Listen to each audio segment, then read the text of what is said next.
Greetings, YouTube. Welcome back to the channel. I promised myself I would cover this, and I'm not just promised myself, I promised some of you. I'd cover this on my channel for a while now, and I just haven't.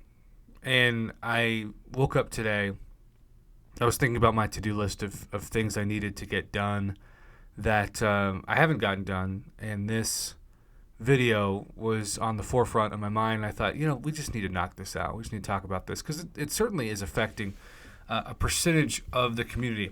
I have only ever played this game on my cell phone, and let me tell you, one of the most difficult things for me to do in this game, and this is somehow almost 5 years ago this year, but when I went to the only New York City Comic-Con that I was able to make, and obviously the pandemic has shut down the last several, but when I went, they require that you play on an iPad, which I had never done in my life. And I have very big hands and long fingers, but the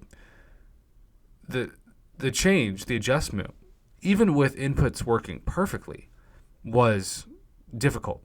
And of course, I wasn't you may not consider me a big YouTuber now, but I certainly wasn't as big then. I had maybe, 13,000 subscribers or something. And so I wasn't really well known, but I was well known enough to where there were people in the line that were watching me play that were trying to gauge how much of a fraud I was, even though I've never claimed to be great at the game. And so the stress of trying to do a fight on an iPad for the first time with people watching you, many of whom are probably rooting for your demise, was stressful. But at the same time, I did it. I got to spin the wheel, and at the time, I got a free Tier 2 Alpha, which felt like it was worth $1 million. Now it feels like it's worth 5 cents. But there are still complaints, even after Kabam said mission accomplished, even after the final compensation pack for input issues, that people specifically on iPads are seeing bizarre input issues arise. And whenever they go to the forums to post about it, it automatically gets deleted because Kabam is not seemingly interested in continuing these conversations.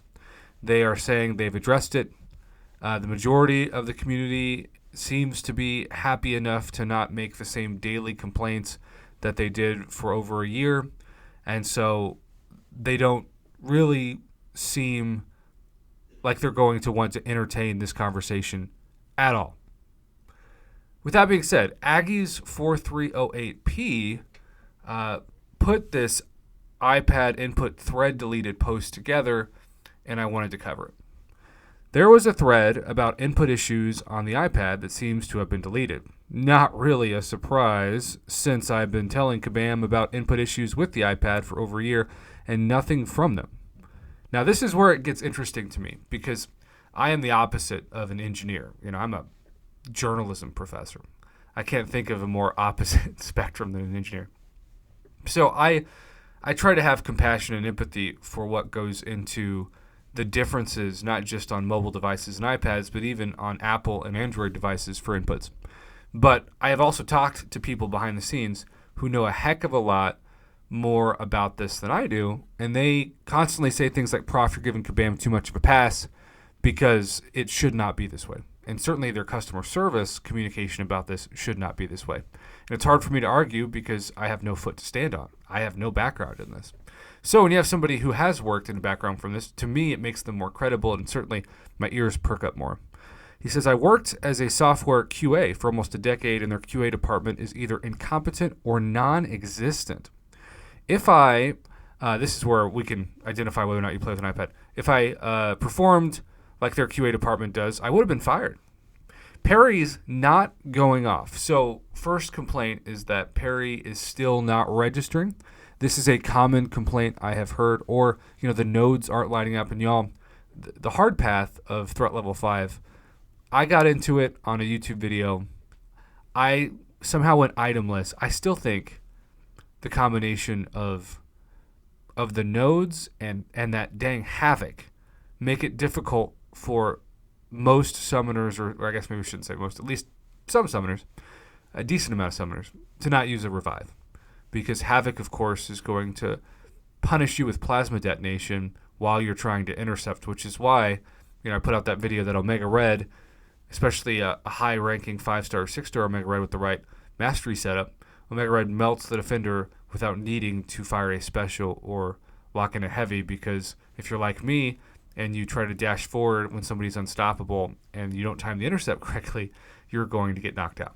So in this case, that's going to be a tough fight if there are no input issues. But if you're on an iPad and you try to hit parry and parry doesn't work, or then you go to intercept but instead dodge back, if you miss a parry and the AA launches a 5-hit combo, all these are complaints in this post, only to immediately turn it into a 10-hit combo with 0 downtime, that's going to make those fights feeling like they're impossible. Now, the good news about the side quest example, even though Havoc is several fights down the path, if you get frustrated, you can restart for a very small energy sacrifice. It's not like you have to do it in one go, and it's not like you've been doing this for an hour, hopefully, before you get to that fight. But you can't say that about Battlegrounds. You can't say that about Alliance Quest, certainly Alliance War. There's a lot bigger of a risk-reward, and if something doesn't work, you fail with a lot more costly of a fail. So this guy says, to the point where he's seriously considering deleting an account that he spent well over $1,000 on. And what's crazy is I used to read that and think, man, that's nuts. But so many of these accounts like mine that have been around for 7+ years, you got to add at least a 0 to that. You got to add reasonably at least 10 grand. But for my account, that's double that, because I've been able to use so much of the generosity that the community has donated to my channel, whether through donations or, slow accumulation of YouTube revenue, which YouTube revenue, maybe it's just my account, but it's down for the year 60-70%. So sometimes it can take, I don't want to say 100 videos, but certainly tens and tens and tens of videos to afford even an early access bundle. Or my favorite $50 purchase this year, which is the 100 6-star 6 stones for $50. Either way, are you experiencing this problem? Do you think that this is sort of confined to an iPad? Or do you think this is a wider issue? Kabam is not interested in us continuing this conversation, but that's why I haven't walked away from YouTube. That's why, regardless of the views or revenue or the up and down of it all, I feel best when I post a video like this on my channel, because I know I'm an independent voice that is not controlled or influenced in any way by Kabam. And there are a lot of good content creators out there that Kabam works with, and I still think they do their best to be independent, but it's just human nature sometimes to maybe not go as hard against a company as you want to if they're helping to give you exposure or pay your bills, whatever. And that's why independence is so important in this community, because you hear so many horror stories like this of people who don't. It's not just that their posts are not getting addressed; they're just flat out getting deleted, and that's not something that's good for anybody. So there you have it, YouTube. Have a great rest of your day. Thanks for watching, and let me know if you're experiencing some of these same problems that Aggies 4308P talked about this in the comments below.